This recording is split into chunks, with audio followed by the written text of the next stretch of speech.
I was Toastmaster for this group a month or two ago, and I spoke about the word inspiration. Does anybody remember that? Inspiration means to breathe into. Okay. Wow. Anybody else remember that? How many didn't remember that were here? Missed that one. That's fine. That's okay. I've often wondered, why do people want to come and listen to people talk about leadership or talk about motivational speaking? I worked with a guy who called himself an introvert. He doesn't need that, he says. But we need it. How many times a day do you eat? Twice. Lunch and dinner? Breakfast. Generally, we have breakfast, lunch, and dinner, and we'll drink coffee in between, or drink some fluid in between, or eat some snack in between. We have, wouldn't we love to have a cup of coffee? And anybody wants to get up and go serve themselves a cup of coffee, that is absolutely fine with me. You can do that now. So we feed our bodies with fluids and food regularly to keep us going, to keep us active. And we've got to feed our minds regularly, even if it's the same thing. I have heard speakers get paid anywhere from $10,000 to $50,000 for a 1 or 2 hour session to tell me what I already know. Though their presentation is excellent, inspires me, motivates me to go do something, and they're well worth their money because they do it a whole lot better than I do. But they feed me something I need to hear again today because I need reminding. So that's why leadership speaking, motivational speaking is important. As part of my signature, I like to give away books. And I get these books. I get these books free from what used to be, of course, we all knew Charlie Tremendous Jones, right?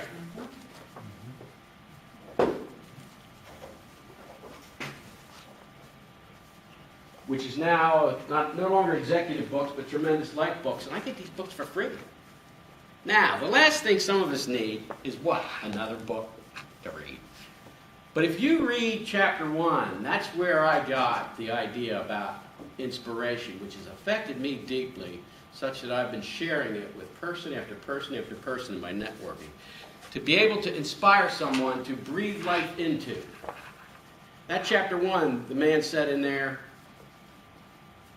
his words, whatever he says, isn't so important as to what he says inspires people to go be motivated to go do what they need to do. So I am hoping and believing that in my sessions I'm going to inspire people and inspire you not to do something specific, but to go be motivated to do what you need to do. So if you only read chapter 1 in there, and every chapter, 20 chapters by a different author, that's all you need in my belief. I will be speaking on a profile of dynamic leadership, and I like to throw a little motion in there, as Tony knows. I've seen some of my PowerPoints. I have some motion in this. You can't ride a wave without having motion. So ride a wave of vibrant leadership.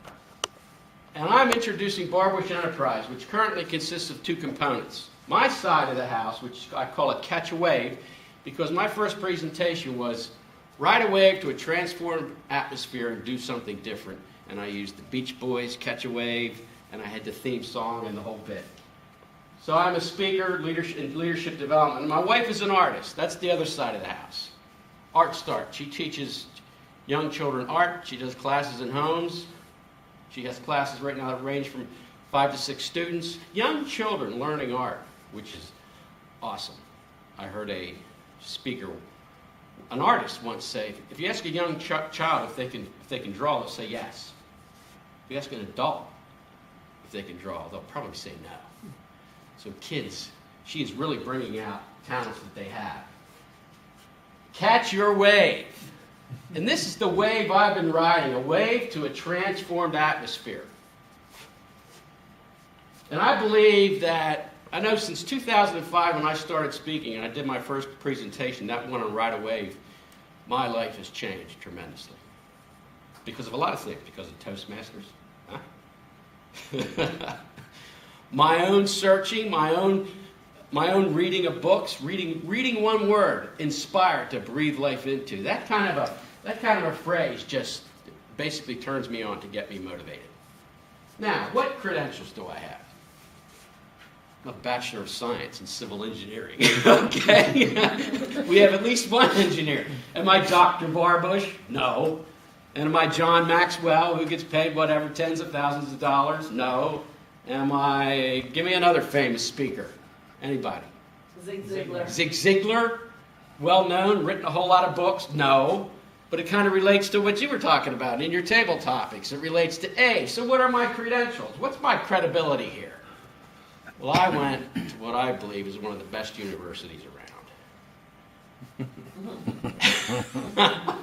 And I've got the paraphernalia to prove it. Barbush University. 61 years of attending that life class, life lessons learned, and learning everything I've learned and going through it, working through it, and learning and continuing to learn. And it's sustainable. And there's proof. Here's my yearbook. There's a picture of me in my front yard upon my graduation. And there's a picture of me right there in my graduation book. And sustainability, this is my grandson who is now attending this university. And he's going to be a whole lot better than I am at this. Now what I learned is I had to do some self-analysis to figure out what was going on in my life. And I did it in 2004. And I'll show you what I based that on. But with that self-analysis, I came up with a banner. I figured some things out. What do I like to do? I like to read. Well, there's your books. Reading is absolutely necessary. Which says, I like to write. Well, I like to read and I like to write. You read something, you get something down, you get something in your mind, so you write about it. Then I like to speak. So these were the three things I like to do. What am I going to do with those things? I read, I write, then you got to get this out. You got to tell people. So you speak. So then you're leading. So I came up with this banner, reading leads to writing, leads to speaking, leads to leading, leads to adventure. Because in this trip, since 2005, I've given a conference in San Diego. I did a workshop. I was invited to go. I've been to Syracuse. I've been to Harrisburg. I've been to Blairsville to do sessions. I've been to Daytona Beach last year. Adventure. It's taken me places I would have never gone if I would have never done this self-analysis, which leads to success and leads to my destiny, what I believe I am destined to do, which is partly to inspire people. And the bottom line is go for it all. That's my banner. I created this banner for myself because I went to a half-day session where this lady taught me, make a banner for yourself. And I used to have this going across my computer. And it's a lot, it's so long I can't even always remember it myself, so I have to review it. The last ones I get mixed up on. But reading leads to writing, leads to speaking. And of course, catch my wave. And I'm going to ride. What's your banner? Anybody have a banner? Think about it. Create one. Do a little search on the internet to read something about banners. What do you want to do? Where do you want to go? How do you want to be? And I guarantee you, this banner has taken me to where I am today, retired from the Pennsylvania State System of Higher Education in August, and now launching my own small business to go inspire people. And incidentally, even though there is only, what do we have? 1, 2, 3, 4, 5, 6, 7, 8. 8's a good number. Doesn't matter if it's 8 or 48. 8, biblically, is the number of new beginnings. This is a new beginning. Doesn't matter if it's 8 or 88. Of course, if it's 88, it's double 8. It's double new beginnings. I was married in 1988. Double blessing. Challenges. We all face them. Big ones today, right? Big ones. Name some. Name some challenges today, either personal or just worldwide. Give me some. Economic. Economic, huge. Ecology. Ecology. Environment, huge. Anything else? Peace. Peace. There's wars all over the world. Healthcare. Healthcare. My son's 21 and I got one 26. They don't have it. Joe's got a gap here because his cap came off and he can't go get it fixed because he doesn't have health care. So he's got a little black spot there. His big tooth is missing because his crown came off. Challenges. Now, you don't have to name yours. I'm not going to get personal on you. Think right now of your own challenges. Just think of one. We all have a big challenge. I know I have many because I've been through. And I kind of wear things, I don't hold back. I get real personal. This past couple of weeks has been, my wife and I were in a custody hearing twice for the grandson I showed you. We're going for partial custody for Hayden because we think it's necessary. His father agrees, his mother doesn't. We had our hearing before the court. The day after that, I had my front and rear door in my house replaced. In the middle of winter. I looked at my front door when they had this, it's a 36-inch door with a 15-inch side light. There was a gap in my wall in the dead of winter this wide and this deep, but they did pretty good. They got it in. It didn't affect the house heating too much, and now I have new doors. Then I had to prepare for this. I've got to prepare for my session on January 24th. It's like I could feel the pressure coming, but I had to say, come on, settle down. Just settle down. It's going to be all right. Challenges, lots of challenges. Now, what's your response to challenges? Is it that? Where am I going to go? What speed am I going to go? Is it this? Got me in a box. I can't do it. I'm locked up. Things put you in jail. You put yourself in jail. You can be your own worst enemy by saying, I can't do this. I can't get through this. I can't get beyond this. I can't get through these things. I can't. I think that's my mother-in-law's favorite word. I can't. And I hate to hear it because it's like, no, you can. I can get through this. I can get through this hearing. I can get through today's session, preparing a session, trying to improve my PowerPoints like he has taught me. But it's like, it's hard. And get rid of all my old stuff that I've been doing. You can. I can. You're right. And I'm gonna. And I'm not going to snap out at my wife intentionally because I'm pressed. We had some other things going, and I left the house this morning. She knew I was under some pressure to get some things done, and she was graceful when she prayed for me before I left.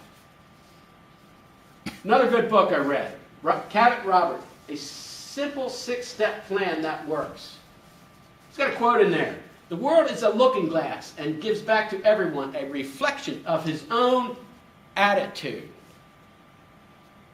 When you walk in the house to whatever family member you greet, after a tough day, what do you give them? Do you remember a time you gave them something? Do you give them a smile? Do you remember a time when you gave them something else? Good. She's shaking. Not at all. She's shaking her head no. But you are a reflection. What are you reflecting? Look in that mirror. Think of a situation right now. You close your eyes or whatever, and think of a situation that you're struggling with, and picture your face in there. What do you give it? What should it be if it's not something good? Is it that? Is that what you're reflecting to the world when you get challenged or when you're under pressure? Do you snap out? Is it that? Is it just sheer exasperation? Oh no, I can't do this? How about that? It wasn't me? Or maybe you're saying it wasn't my fault, maybe? Or is it that?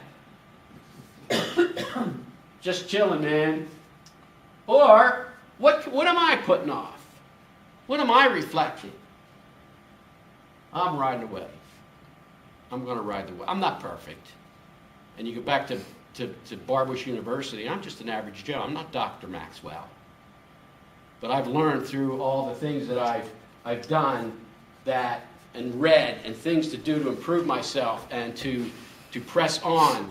And I'm going to touch on some things that'll give you an idea of things that I do that help me ride this wave even though that guy's upside down. Well, if he's upside down, he's still going to get through it.